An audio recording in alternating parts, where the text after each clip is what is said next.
Assalamualaikum warahmatullahi wabarakatuh. Kita masuk pembelajaran IPA untuk pertemuan hari ini. Sebelum kita mulai pelajaran, kita berdoa dulu. Semoga kegiatan hari ini lancar, kita senantiasa dilimpahi kesehatan, kekuatan dari Allah Subhanahu wa Ta'ala. Berdoa disilahkan. Setelah kemarin kita belajar tentang besaran pokok dan besaran turunan, kalian juga sudah belajar tentang 7 besaran pokok. Berarti selain dari 7 besaran pokok itu adalah termasuk besaran turunan. Berarti selain panjang, massa, waktu, suhu, kuat arus, intensitas cahaya, dan jumlah zat, selain dari 7 itu adalah besaran turunan. Apa saja yang termasuk besaran turunan? Kalian bisa menyebutkan yang biasa kalian sering dengar, bisa kecepatan, luas, volume, gaya, tekanan, dan seterusnya. Hari ini kita akan belajar tentang alat ukur dari besaran yang sudah kalian pelajari. Apa saja alat ukur itu? Kalian bisa amati yang sudah saya siapkan di sini. Pertama, alat ukur panjang yaitu bisa penggaris. Ini yang kalian punya, yaitu penggaris. Kemudian di sini ada alat ukur mikrometer sekrup. Kenapa selain penggaris juga digunakan mikrometer sekrup ataupun jangka sorong? Ini ada jangka sorong.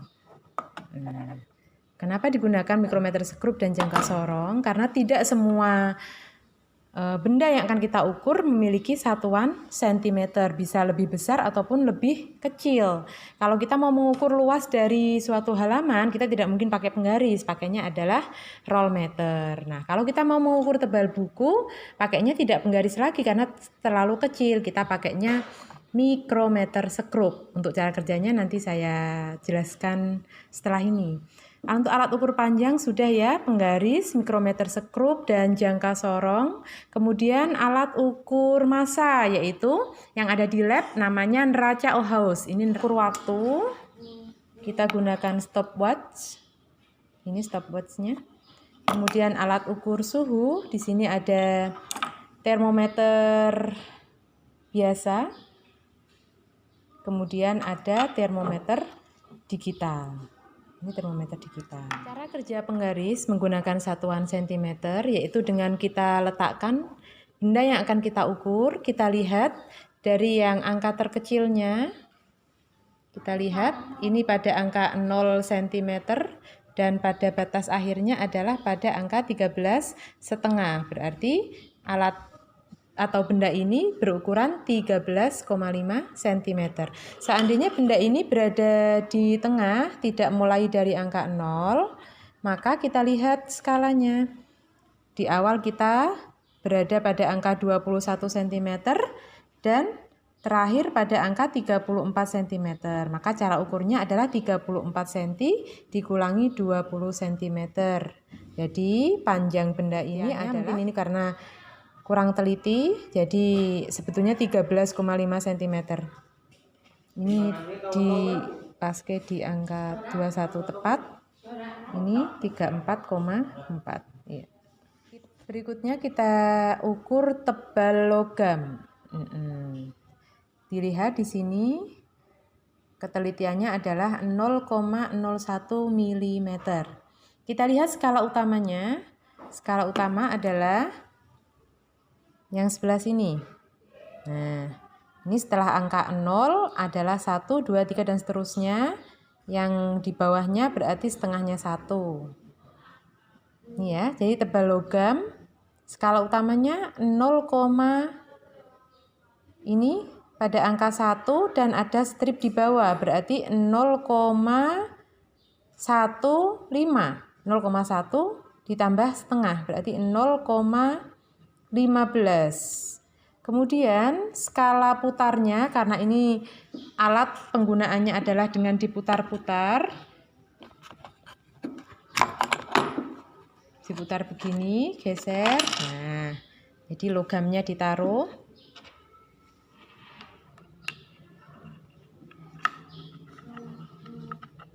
Dan diputar.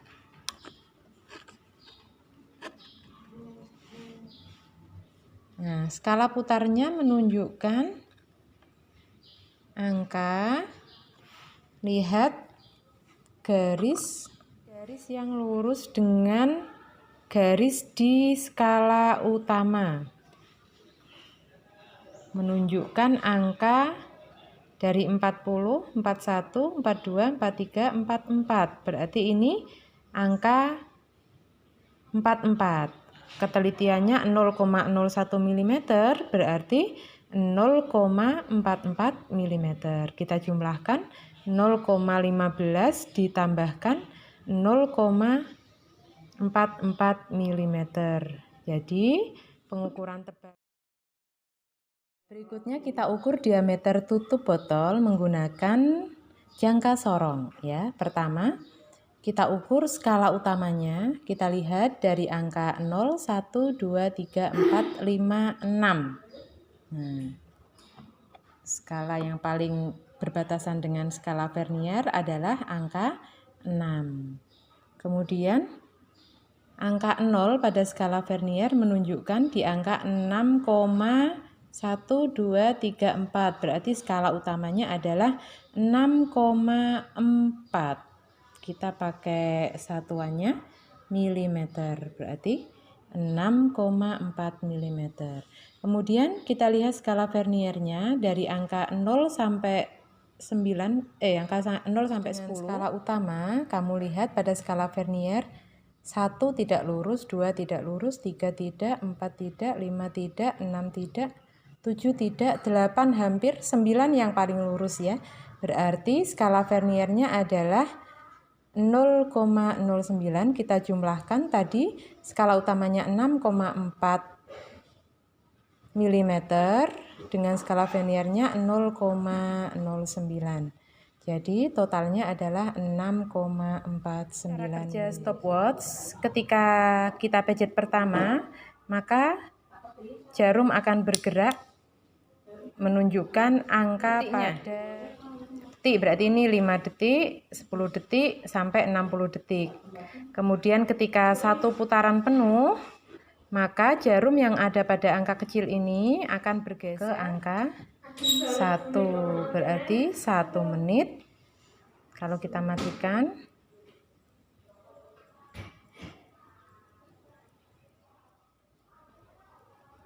ini nilainya 1 menit 5 detik. Ukur suhu, ini ada alat ukur suhu manual, yaitu termometer digital dan termometer manual. Kalau yang ini alat ukur termometer digital, tinggal kita pijat, kita nolkan, kemudian kita taruh bagian mana yang akan kita ukur.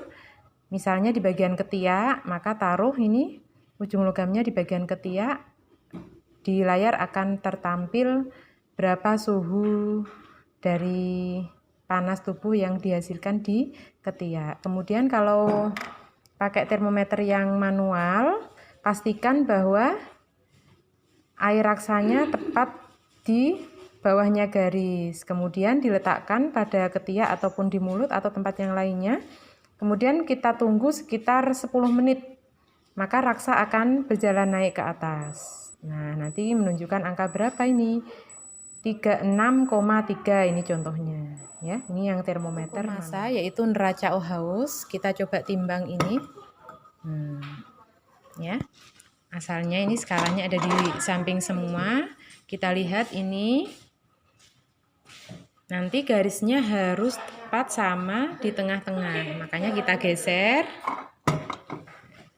K10 masih belum tepat. Ininya yang skala yang bawah kita geser.